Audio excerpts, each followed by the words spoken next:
Becky. I have not done this in such a long time. You'll see back on my previous videos, it's probably like 3 to 6 years ago, on and off, but I've decided to try coming back to it since I have been officially diagnosed with borderline personality disorder. A year ago I officially got diagnosed with it, and I figured with all these new things popping up in my life that I would share the journey with you guys and show how you can function with BPD in everyday life. I still work full time.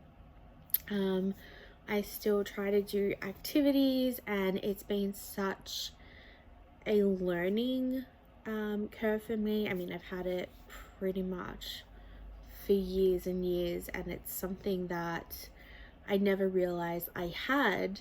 I knew there was something going on, but I think I was so afraid to sort of officially be diagnosed with anything, thinking that would change who I was as a human being. I feel like once you officially got diagnosed, it's like that was the end. People would judge you or change their views on you, and apparently you're not the same person as you were yesterday before you got diagnosed. So I've always felt a million emotions happen in a day, and so many. I was always up and down and numb and having all these just negative thoughts about myself, and would spend so much money on useless crap. And it just got, so difficult. Where at this point I was like, I need to find out what's going on.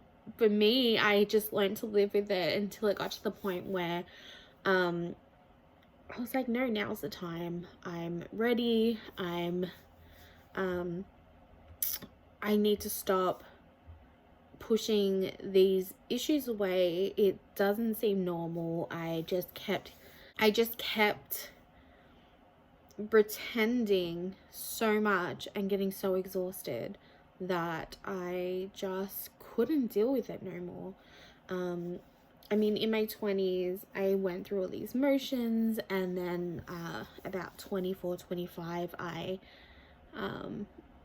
got diagnosed with generalized anxiety disorder and panic disorder, and I ended up on medication for that because I just could not leave my house. I lost my job.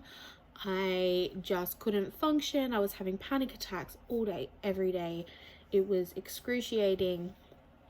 And everything just all happened at once, and I was like, done with everything. And I just was so close to just giving up. I just didn't know how to function. I wasn't like everyone else, and I lost a lot of friendship because I stopped going out and doing all this stuff, and everything just fell apart. I was at my peak fitness. I wanted to do a fitness competition. I would prep all my meals. I would work out constantly, but I forgot my mental health.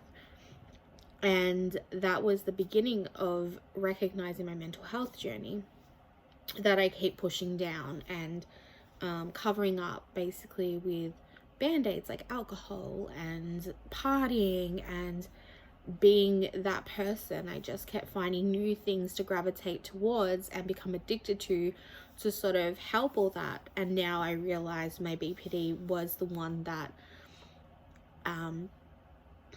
stopped me from functioning like other people that was able to develop the amygdala side of their brain.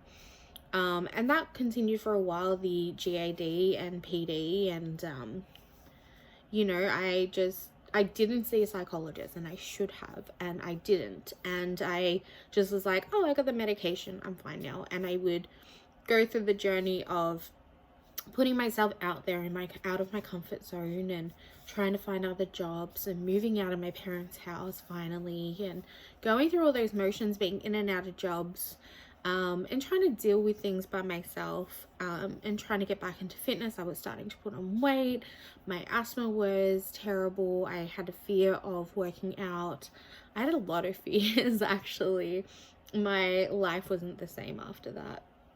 And I eventually just continued through life ignoring these other things that was happening. And I was a really close friend of mine, a neighbor, gave me a job and, you know, was really patient with me, and it taught me a lot in the construction industry, building industry sort of thing. And I found out that I was more chilled in that environment, and I was able to learn a lot in the industry, which then helped me be where I am today.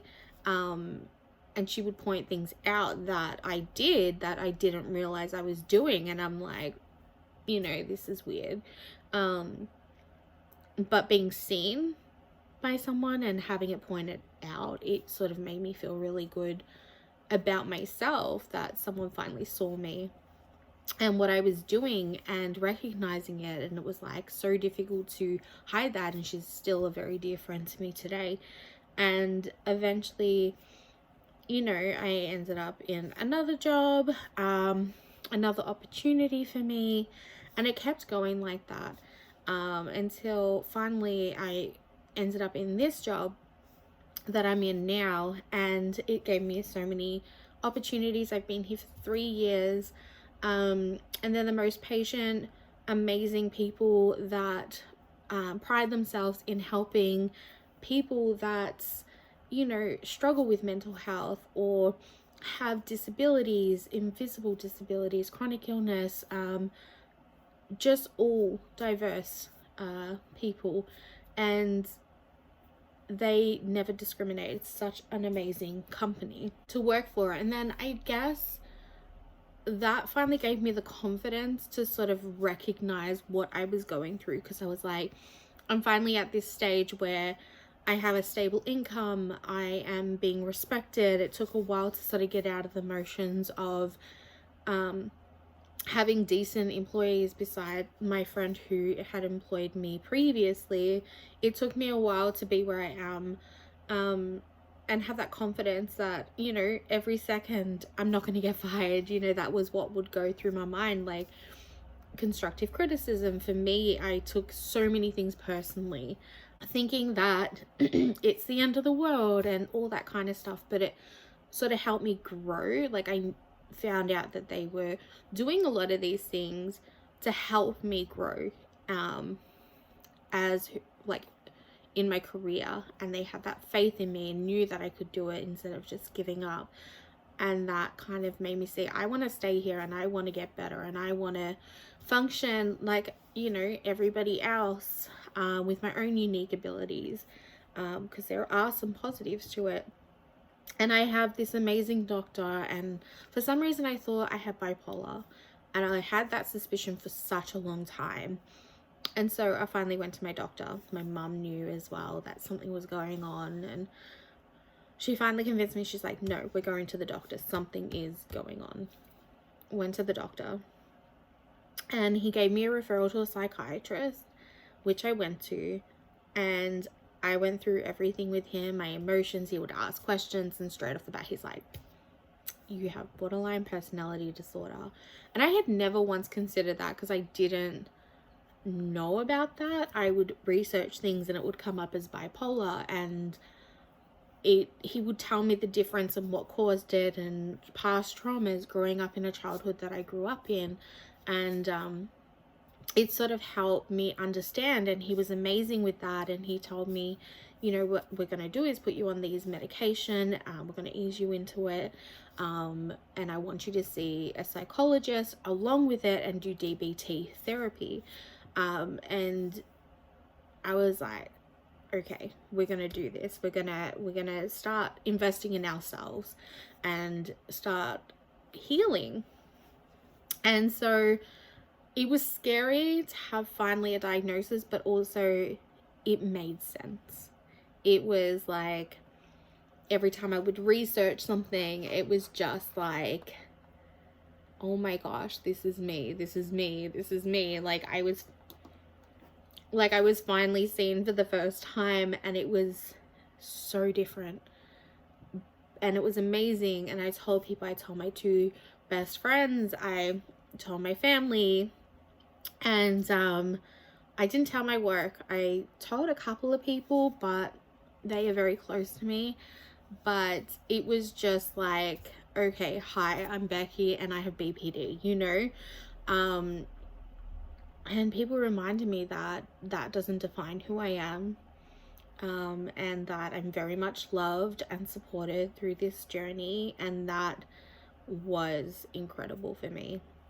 I am very fortunate to have found a great psychiatrist, a great psychologist, great people in my life, and just so much love and joy. And I still struggle to this day, of course. Like I've been doing psychology for like a year or just less than a year. I'm finally at the full dosage of my medication, and one thing my psych said was, it's going to be hard for you because you're so used to all this noise happening and all this fluctuation, that having that calm and peace in your mind, like for once in your life, it's just like quiet.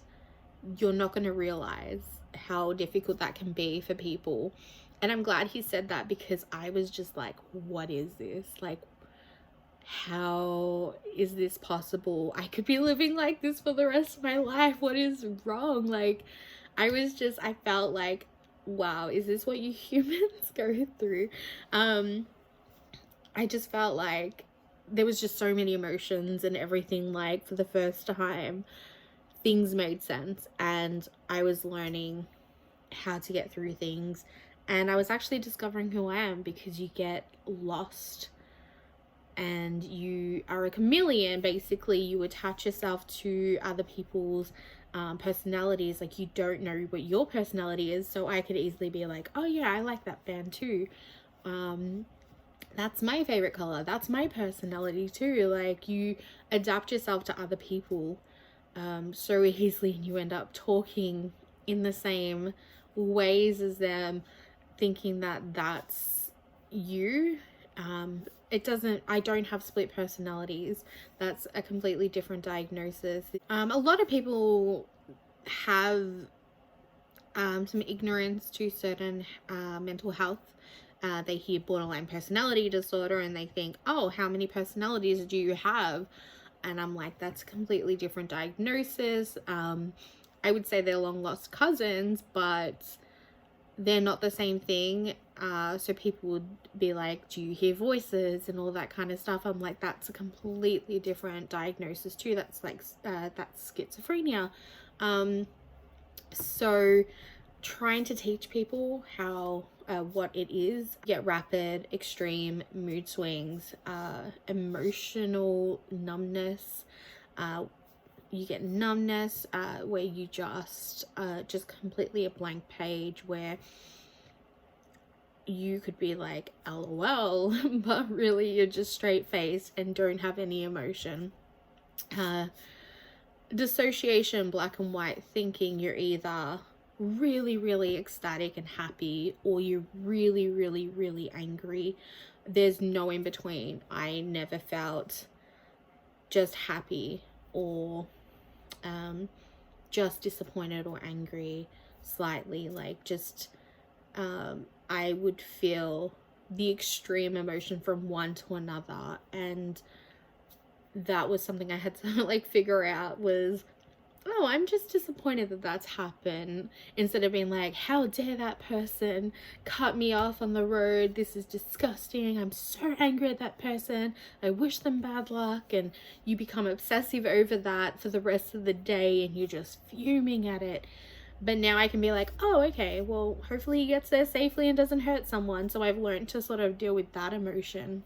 There's somewhere you have addictive behavior where you could be addicted to drugs or alcohol or spending money or sex or anything like that. For me, I had the alcohol one younger, which now I don't drink much alcohol. Like, I'll have a glass maybe once a month or something like that, a glass of wine, but it's not something that I tend to do no more because I've got a lot of health issues and acid reflux and so GORD, where I now have to look after myself because it's just a mess within my years. I also have the reckless spending. I had the self-harm when I was 16. I wanted to feel something. I felt numb a lot, and I had self-harmed quite a bit, where I just wanted to feel punishment. I wanted to punish myself. I wanted to feel something. And thankfully I was able to overcome that. I'm still learning things about myself, and I'm still learning to recognize each symptom in my mind, where I'll be like, oh, I'm feeling this way, or I'm feeling the bubbling of anger. I need to step out of this situation before I explode and start yelling at my loved ones because I'm so angry and frustrated, and I don't want to hurt people, because you instantly feel guilty, and then you blame everything on yourself, and then you're in this downward spiral where you're thinking everybody hates you now, and you hate yourself, and you just can't deal with everything. You're not focused. Everything's just secondary. And the negative thoughts stay with you. One of the things that I know that has triggered a lot of things is fear of abandonment. You know, I feel like even if someone was to cancel some plans because of something that's happened, automatically I'm like, they don't like me, they hate me, all these triggers come up. I feel like I'm not going to be able to have any friends, or my family don't want to be around me, and there's just certain things that, like, I cannot just pop up at someone's house or invite, you know, I can't invite myself over to someone's house. I can't, you know, they have to literally tell me, come over at this time on this date, because otherwise I'll go over and I'll just be like, they're talking about me and they don't want me here, and I don't enjoy the visit with my family because it's just, that's what my mind is thinking, that I've made things awkward, and they're whispering about me and they just want me to leave. I'm such a disappointment to them, and it's just really hard to get out of that to this day. And sometimes family just don't understand. They're like, your family, come over, and I'm like, I literally cannot do that physically. It's something I have to learn to overcome, but I'm glad that people are slowly trying to work with it and are willing to research about it and want to do things to help me. My best friends are like, how can we help you? What can we do that's going to help you? And it's a great feeling. It is such a great feeling to feel that love and support, and that I am still who I am. I'm not a broken person. I am me. Made me see the good in myself, where I get so excited. I'm like a puppy dog, a golden retriever.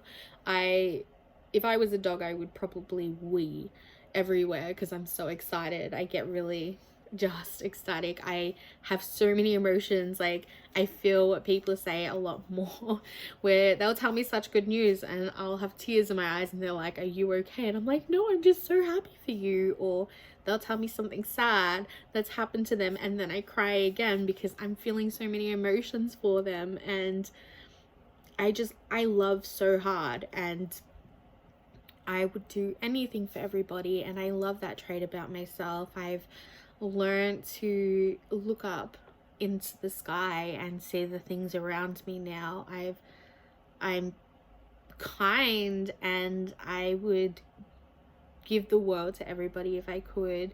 Even if I don't know someone, I want them to not feel left out or alone, or feel like they're not wanted, or be in a dark place. And that's one of the things I love about my job, is that I can be that happy person and function and learn to be an adult and do all these things still. Even if I do have bad days, people make it well worth it.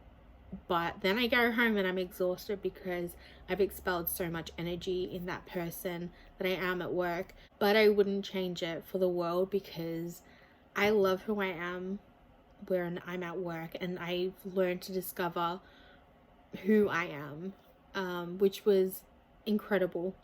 I still switch from time to time. I have like a Pinterest board of all my different personalities, but again, I'm still me.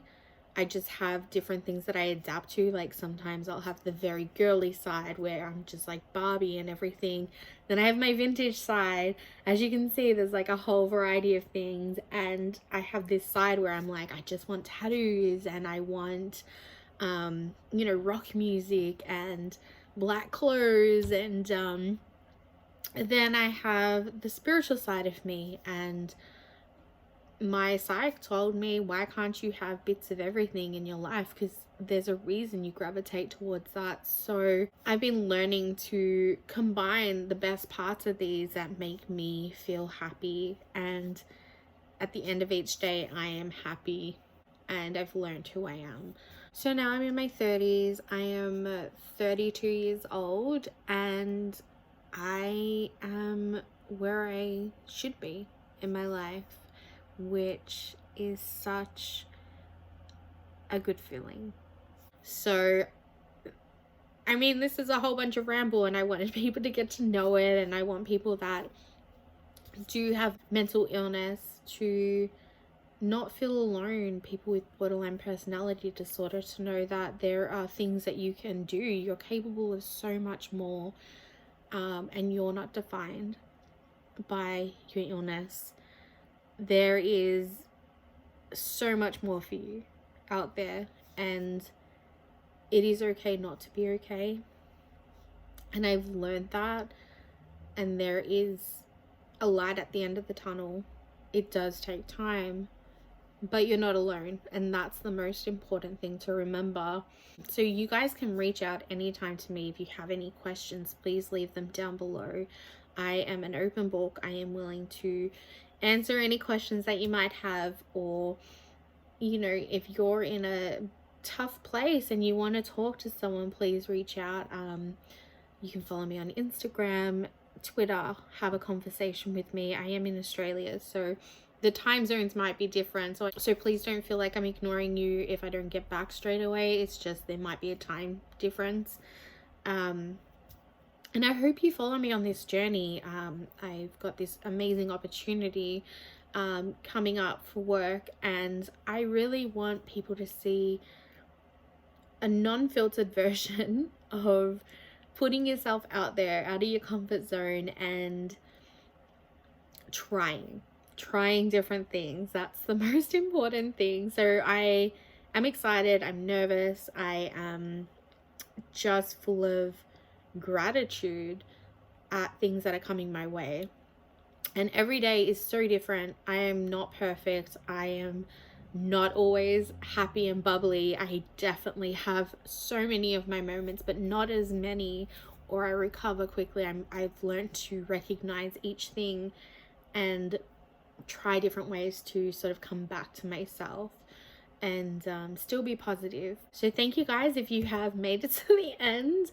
Like, I feel awkward saying leave a like and subscribe and stuff like that, but if you would like to, that'd be great. Thank you again for watching this, and I wish you all an amazing day or night wherever you are. Bye.